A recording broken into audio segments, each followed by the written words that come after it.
I'm author Susie Peterson. My co-host over here is author Michael Scott Clifton. Today we have a special guest.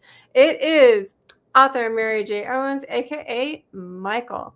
But before we start, we're going to be talking about a really interesting genre. Before we start though, Mike, how is your authorage going throughout the USA?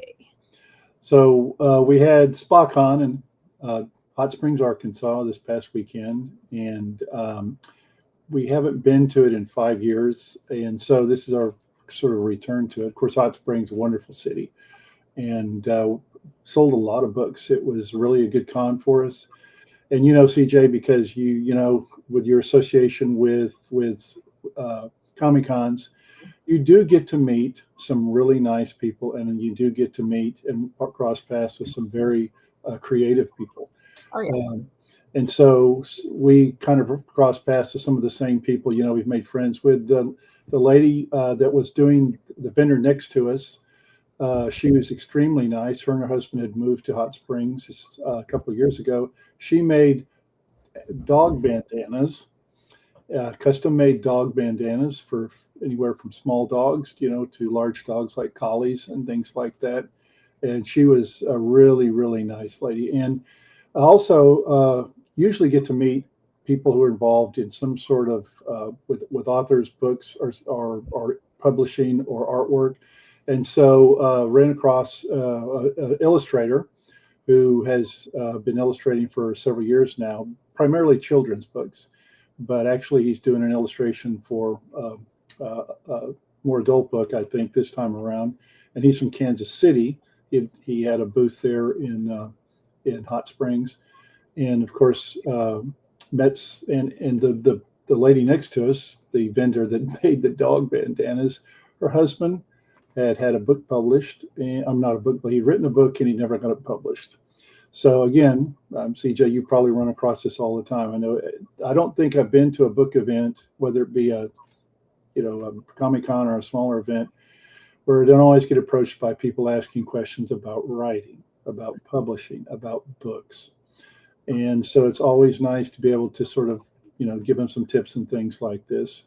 And so the gentleman next, whose wife had the dog bandanas, we talked a little bit. Said, you gotta go back and you got to do something to get it finished, to get it published. Otherwise, you'll be spinning your wheels for the next 100 years. A topic we have talked about ad nauseum again here on Book Event. You cannot fix what you don't finish. So anyway, so it was great. And next week or the following week will be Longview Comic Con, the Longview Art Walk. And then we'll be going to the Mississippi Comic Con in Jackson, Mississippi, the third week of June. And we're really looking forward to that. And just to put one more little plug in, our 5-year-old grandson had his pre-K graduation last night, and we were able to go see him. And if you have grandkids, or at some point you have grandkids, take full advantage, spoil them rotten, and enjoy them while you can, because they grow up fast. Oh, definitely. Awesome. Well, Comic-Con season is starting. We have our first Comic-Con, which I will be bringing my books to, down in Houston, Texas at Kimo Kauai. That's going to be the weekend of 6th and 7th. I will be there on the 6th only. Hopefully, I will be debuting my first Star Wars cosplay. Super Hubby will be having his as well. Super excited for that. And then on the 18th and 19th of July, we'll be in Longview for the East Texas Comic-Con. We'll be running the floor for, which Mike should be joining us as well. So mark your calendars for that. And then the 29th and 30th down in Lufkin for Piney Woods Comic-Con. I will be running the floor for that, and Mike should be there as well for that one. So mark your calendar for that one as well. So Comic-Con season is in full swing, so make sure to mark your calendar for those as well. Okay, so for today, I'm super excited. You know me, I love unique genres. And when Mary Jane Owen, aka Michael, reached out, we're calling her Michael today, reached out with this unique genre, I was all over it. It is cozy apocalyptic. And I'm like, okay, I don't know how she put the two together, but I am dying to find out. So welcome, Michael. Let's start there. Thank you so much for having me. How do you put the two together? So I actually backed into that genre title. I wrote the story first, and I wrote the story because it lived in my head. And once I wrote the story, I was like, I really like this. And I think other people would like this, but I have no idea how to get it out to them because I don't know what to call this. And obviously it's got zombies in it. It's a zombie story, but it is so different than the other apocalyptic stories that are out there. You know, how do you put together sweet end of the world with zombies? I mean, it's like awesome. But how do you put them together? One of my favorite movies is Shaun of the Dead. Mm-hmm. And I've always loved Gilmore Girls. And I feel like those two stories kind of had a baby, and that's what came out in this book. It is very much about the relationships. It's not gory. There are deaths, obviously, but it really is focused on the relationships, and it's focused on kind of being hopeful and making do and getting by and building something new. And it has this really lovely Hallmark level happy ending, which I have always, as an author, I'm like 15 books in now, and I always kind of struggle with my endings. And that's one of the criticisms that I sometimes get from my readers, is that they feel like my endings are a little bit rushed, or, I like cliffhangers. And this was the first book where like there was no cliffhanger. Like the end of this book felt so solid. And I was like so happy with where I left these characters at the end of the world. Well, I'm looking at your books, and there are two that kind of stand out right now: Last Mom Standing and First Lady Down. So I like the titles. Can you explain those two books in particular? So Last Mom Standing is the first in the Cozy Apocalyptic series. And these are really standalones. They actually happen concurrently, not sequentially. They happen over like the same 2-week span of the outbreak. And Last Mom Standing follows a newly divorced mom who ends up moving her kids to this old farmhouse in rural Virginia, right in time for the end of the world. And she has just this cast of quirky neighbors. There are feral chickens roaming the neighborhood. She ends up meeting this really cute Pedro Pascal inspired love interest. It's just it's full of really kind of quirky, warm, real characters and zombies. And zombies. First Lady Down tells the story of a former First Lady who is actually in France. She's attending a climate conference in Paris. And when the conference is over, she decides to take a little vacation at a cute little inn in the south of France. And once again, she just meets this cast of really quirky characters. I like to think of kind of the vibe of Last Mom Standing is very kind of Gilmore Girls, because it focuses on the relationship between the mom and the kids.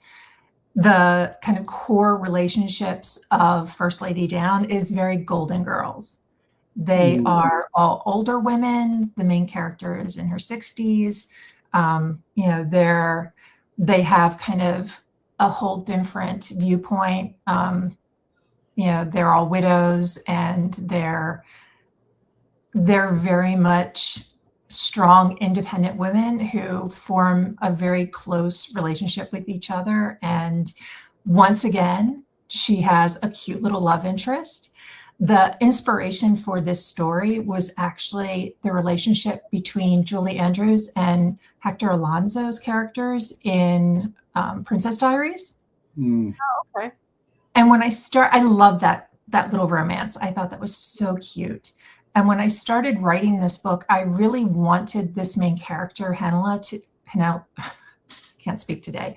I wanted her to be a Julie Andrews type character, but one of the things that I've accepted is that the Mary Jane Owen pseudonym is very much, these are me. These are all kind of mom type figures. These are all thinly veiled self-inserts.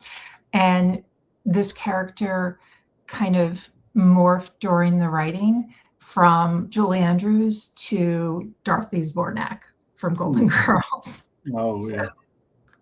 So are your character? So you mentioned that you like happy endings, and apparently there's a romantic interest as well. So are your zombie characters? And you mentioned Shaun of the Dead also. So are your zombie characters sympathetic characters? Are they ones that they, like with Shaun of the Dead, you might have a romantic relationship? Is that part of what you're writing, or? So I don't want to spoil the story too much, Sure. but I will say that this is a virus, as it is in many zombie stories. They're not really undead; they're infected, and there are people in the stories who do have relationships with people who become infected. So that is something that they deal with. Interesting. Yeah. There are side characters. So one of the interesting things about this series is that these stories do take place all at the same time. So when I wrote the first book, I had envisioned it as a standalone, and it became fairly successful. And I had a lot of people reach out and say, well, when are you going to write the next one? And I'm like, but the story's over. Yeah.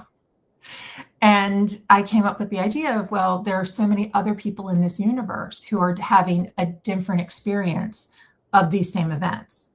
So while in the first book, Jane is, figuring things out with her little neighborhood, her ex-husband is in Paris, actually, at the same time as the former first lady, and he ends up at that same little inn. So that's kind of the connection between those two stories. And in the third book, the one that I'm writing now, which is not finished yet, in the third book, the first Jane's love interest, Hector, is a police officer, and his partner is going to be in the third book. So it's all these little connections between the stories. And there are other characters in the first book that definitely, I could write their story. Like, I know what happens to them, and I could write their story. Wow. I tend to just kind of have these stories full blown in my head. I know exactly what happens. So they're separate but slightly connected. There's overlap. Yeah. They Very can cool. all be read individually, and they can be read in any order, which is nice. So they're standalone novels, but they're part of a series. In the same universe, yeah. In the same universe, okay. Now you have other books. Are they also cozy apocalyptic, or are they not? Like, what goes around comes around? What's that? So that is a series about a woman named Trixie Bugatti, who is a former CIA agent who went into hiding 13 years ago and ends up being outed during a bank robbery and has to go on the run with her 13-year-old daughter, and ends up, so this is the second book in that series. This one is sequential. The first book is Blast from the Past. I was going to say, pull up Blast from the Past first. Then. Sorry about that. I That's went those okay. older. Sorry about that. There we go. Yep. So that's Trixie and Jay, who is her former partner. And when she goes on the run, she has a mafia hitman after her, the police, and Jay, who is currently an FBI agent. And it's, kind of who's going to find her first. And it is very much kind of Amazon soccer mom. And she ends up kind of having ongoing adventures. I actually have finished the third book in that series, but I have not published it yet. It needs one more edit, and then that will be ready to go. Okay, so this is book one, and then what goes around is book two. Yes, they get a dog. Okay. Now, are these cliffhangers, or can these be read separate, or are they like one right after the other? No, they are sequential. They need to be read. And they do have little cliffhangers at the end, but like the story wraps up and the cliffhanger is just kind of an intro to the next book. Good. Now, what other series do you have? Under my real name, I have a science fiction series, a young adult science fiction series, which I have not written the third book for yet. It's on my list. I have a list of like 37 books that Wow. I have outlined that I need to write. I am never going to be able to die. It's going to be terrible. I also write middle grade. I have published one book under my middle grade pseudonym, which is Micah Horvath. And that one is called Sharp Tooth. And that is about a little girl who grows up alone in the forest. And she's a vampire, basically. And she meets a little girl in a walled garden who is terminally ill, and they form a deep friendship. I describe it as the little girl from The Ring meets Hermione Granger. Wow.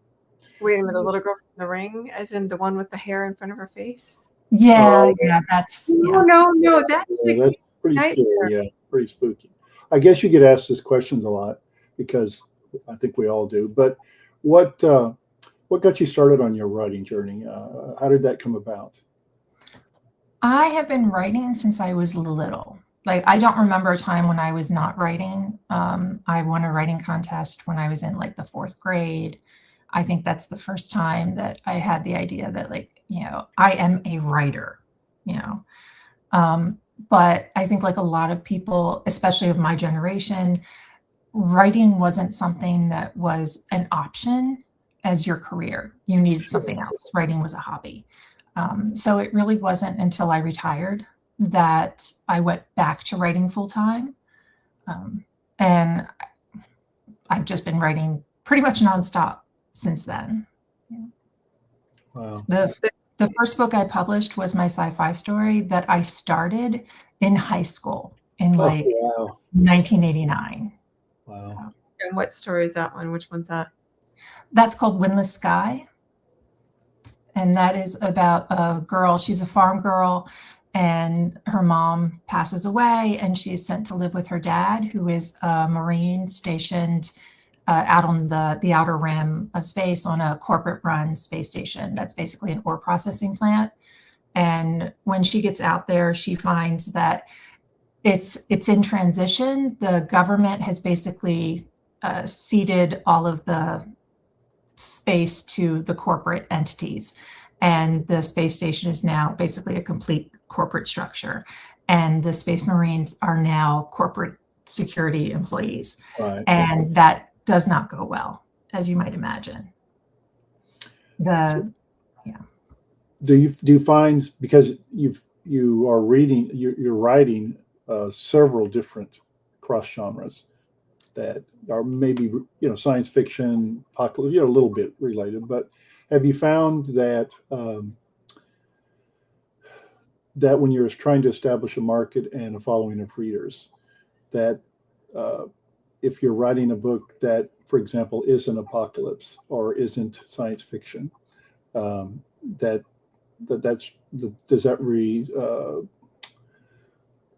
how do I put this? Does that have your readership suffer any at all, since they read this book and they expecting you to write a book similar to that next or down the line, so to speak?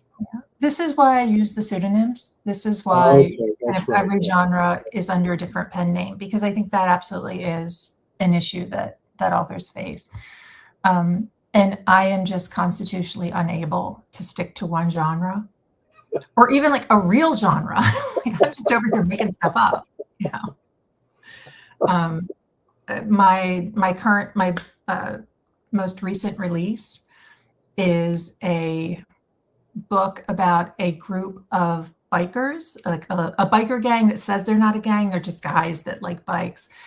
They have a little garage. It's 1975, and they get into trouble, and they end up in big trouble, and they basically die in a fire, but instead of dying, they actually are cursed to inhabit teddy bears, and they sit in a boardwalk claw machine for 50 years watching the world go by. And it picks up 50 years later, where a woman who just moved to town. She's escaping an abusive ex-boyfriend. She finds a magic coin on the boardwalk, and suddenly she notices this claw machine that nobody has looked at in 50 years. And she puts the coin in, and she wins a teddy bear out of the claw machine, which, you know, if you win a teddy bear out of a claw machine, it's definitely cursed. Like, that's just not a thing that really happens. And she takes him home, and he turns into a 6-foot-tall tattooed biker naked in her bed in the middle of the night. So that one's a little different. That is actually the first book that I have published that is a little spicy. And that is one of the reasons that I did do that under a separate pen name. Yeah, pen name, yeah. Yeah. Do you ever find it difficult trying to rebuild your audience under each of the different pen names? Because that, I would think, would be a challenge. I think that what I am writing is not like super to market, obviously. And I think that people who are interested in the things that I'm writing kind of find me. Mm-hmm. And it's worked out pretty well. The Mary Jane Owen pen name and the Cozy Apocalyptics and Trixie Bugatti series are definitely my most popular books. The Teddy Bear Shifters series just launched this month, so that's brand new, and that is a brand new pen name. But it's already had a little bit of success. So I think that, you know, my books are really weird, and if that's the kind of thing that you like, you will find them. That's fair. Unique is a better word. Yes, unique. No. So I'm comfortable with weird. It's okay. So what, having written a number of books, and how many did you say that you've published so far? I think I've published 12 so far. I have 3 that I'm editing that are pretty much done. And I have 1, well, I guess now it's 4. I just finished a draft of a new book, which is, once again, completely different than anything else I've written. It is actually historical fiction. So we'll see how that goes. So what, for authors? Wait. Knowing her uniqueness, what's this one about? This one is historical naval fiction. It is about one of the last ironclad ships of the British Navy. And so if you've ever seen the movie Master and Commander, with Paul Bettany, and Down Periscope with Kelsey Grammer. Yeah. It's kind of a combination of those two. It is historical. I love your like unique spin on stuff. Go ahead, keep going. Sorry, go ahead. But yeah, it's really kind of cozy. This is once again supposed to be a series. I have it mapped out to be like a 5-book series. But it's really about the relationships between the men on the ship, especially the captain and the first officer, who are very, very different personalities, and them trying to kind of find common ground and understanding that they have very different views, but they actually are compatible because they have the same goal in mind. And the crew are very quirky and, kind of, I really like rich secondary characters. I think that really makes or breaks a story. I want my secondary characters to be somebody's favorite, The last book that I just published, Barely Human, about the teddy bear shifters, the main character's best friend, Quinn, is going to get her own book. It's going to be book 4 in the series. And I cannot wait to write her book because she is such a nut job and I love her. She's a redhead, so yeah. I mean, sorry, go ahead, Mike. Didn't mean to cut you off. I was just. Go ahead. So, what for authors, particularly authors, what do you see as the challenges ahead, based on what your experience so far? Is there any challenge you feel that we may be coming into or may meet, like for example AI? what challenges do you see in So- publishing and writing? The same challenges that we have had, which is trying to get people to find your book, trying to get your book in front of readers. AI has made it 100 times worse.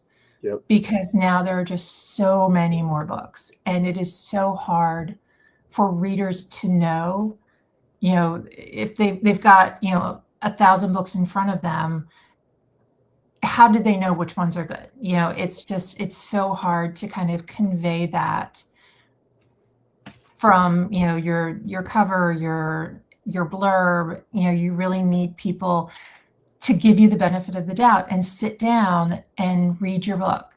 And once you can do that, if you can get somebody to sit down and give you their time to read your book, you can hook them. But there's just so much competition right now for people's attention.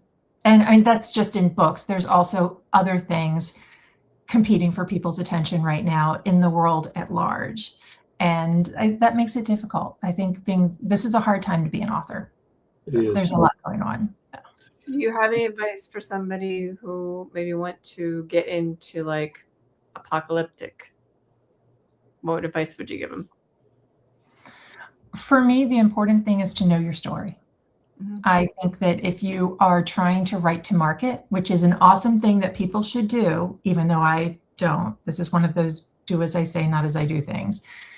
You should definitely, read what's out there. You should, understand what other people in the genre are writing so that, you can kind of slot in, and that helps readers to know what to expect, to have context for your book. If you're like me and you just have these stories in your head, then the most important thing is to know your story. Mm-hmm. And I think that even if your story is not like to market, if it's a good story, it will find its readers, and that's what's important. Definitely. Okay, cool. Do you have a couple minutes left? Is there anything you'd like to add? There is a prequel to my most recent release. It is called Barely Alive, 1975, and it actually tells the story of the last night that the guys had and kind of what happened to turn them into teddy bears, and that is free. So if you go out to my website, my Linktree, there's a link, and if you sign up for the newsletter, I'll send you that's for free. So very cool. That is awesome. Very nice. Okay, cool. Well, thank you, Mary Jane. We appreciate you coming out and giving us Thank you for having me. Again, you can catch her Linktree. It's scrolling down at the bottom, but it's just simply head over to Linktree, and it's Mary Jane Owen, MaryJaneOwen. Her socials are also on there as well. I know she's on Facebook. I know she's on Instagram. And I know that she is also on TikTok. You can find her on those 3 places. Make sure to check her out there. Next week, we're going to be talking about, and this is something that we were actually just talking about earlier, knowing your target audience. Why do you need to know it? Are you being too broad in your topics? Or are you being too niche in your topics? Make sure to find out, are you hitting your target audience at all? We'll talk about that next week. Same time, same sandbox. Again, thank you for joining us today, Michael. Your stories sound fascinating. I know of at least one book I'm going to add to my Kindle. So thank you for joining us, and catch you guys next week. Same time, same sandbox. Bye. Bye.